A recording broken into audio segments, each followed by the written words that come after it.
EmParallax here, bringing you guys an updated monster guide to include the snake and golem, as well as a monster stat comparison sheet to give you guys all the information you need to pick the best monster that suits your playstyle.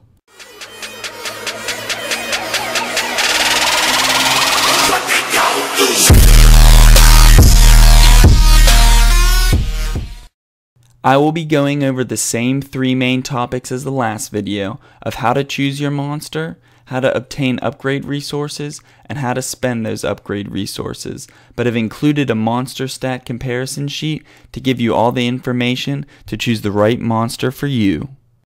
So let's start with our first new addition, the snake. The snake is a hybrid monster in my opinion, which is somewhat good at both PvE and PvP content. If I had to choose though, I would have to say the snake is best at high damage composition PvP. It has active skills of poison and attack buff against poison units, and its unique stats include a skill damage and dodge boost. However, the snake lacks CC, heals, and the necessary PvE buff/debuffs to make pushes again in the campaign or tower, or do high damage against raid bosses. Overall, I say the snake is kind of in between, not really excelling in PvP and not really excelling in PvE content. However, it does deal extremely high damage. So if you really don't need CC or heals on your team, then the snake would be a good choice for you. Now for the second new addition, the golem. The golem is a PvP oriented monster that is just not very viable right now. It has no PvE capability in my opinion, and it's just outshined by Dragon and Fox in PvP. It has an active skill of Petrify and crit damage, and unique stats of armor and hit. So it's not viable for PvE because it really lacks the heals and the PvE buff/debuffs required to make pushes. It's not as good in PvP, even though it has some CC. His armor and hit stat boosts are just not as good as Dragon's crit and crit damage or the Fox's unique stat boosts. So overall, I would say just avoid Golem right now until he gets a buff. So now I just wanted to take a little time to go over the monster stat comparison sheet that I made for you all. Looking at the left hand side, I have every single monster and all of their stat boosts and actives listed out for you. So the werewolf's violent bite does this much damage to these targets, also has a bleed and a 65% attack damage boost against bleeding targets for 2 rounds. So it just lists out all of that information all in one place for you guys. And I also decided to, if you're stuck between 2 monsters and want to see them side by side, you can come over here and let's compare the dragon and the fox. So it updates all the information based on what you selected, and it will list everything side by side so you can see the total HP and attack boost for your squad based on each monster, what their other skill boosts are, and etc. So hopefully this will put all the information in one place to help you guys make the best decision. Back to the original monsters, we have the wolf, which is an extremely capable PvE monster able to deal high raid boss damage due to its active skill bleed, attack buff, and its unique stats of armor break and hit. Combining those together, this will help you to top the guild raid boss damage charts, as well as make some decent pushes in the campaign and tower. Next we have the Gryphon, which is another PvE monster.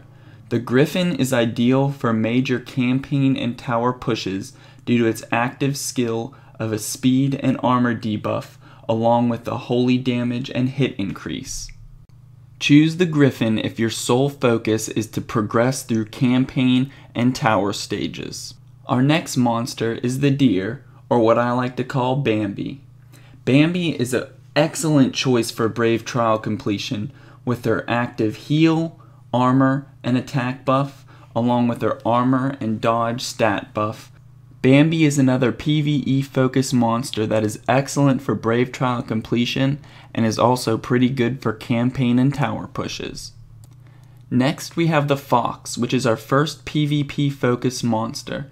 It thrives when comboed with high skill damage compositions for PvP due to its silence and energy buff, along with its unique stat of a skill damage and hit increase. Choose the Fox if you want to be competitive in PvP and your composition contains high skill damage heroes like Ice Blink, Oramus, or Karum.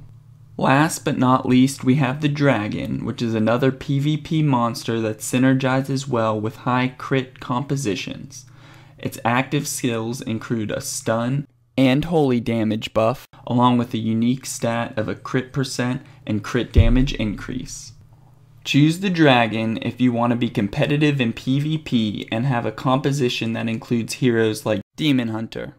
Now that you picked an ideal monster to fit your playstyle, let's go over the best methods to obtain those upgrade resources. Currently, the easiest way to obtain monster upgrade resources such as monster souls and chaos stones is through fusion event rewards by making both 5 and 6 star heroes. If there isn't a fusion event going on, you're going to want to make sure you've at least advanced to stage 7-10 in the campaign so you can start collecting those monster upgrade resources during your idle time. Simply spending those super casino spins is also another great way to obtain monster souls. At this stage in the list, we've exhausted most of our extremely high yielding methods. However, Arena, Aspen, and Celestial Island battle rewards will also award you a small amount of monster upgrade resources. The Brave Trial store has both monster souls and chaos stones, but you will pay a pretty penny with dragon scales for just a small amount of each resource. At this point, you should have chosen your monster, been able to collect some of the upgrade resources, and now all you need to know is how to spend them.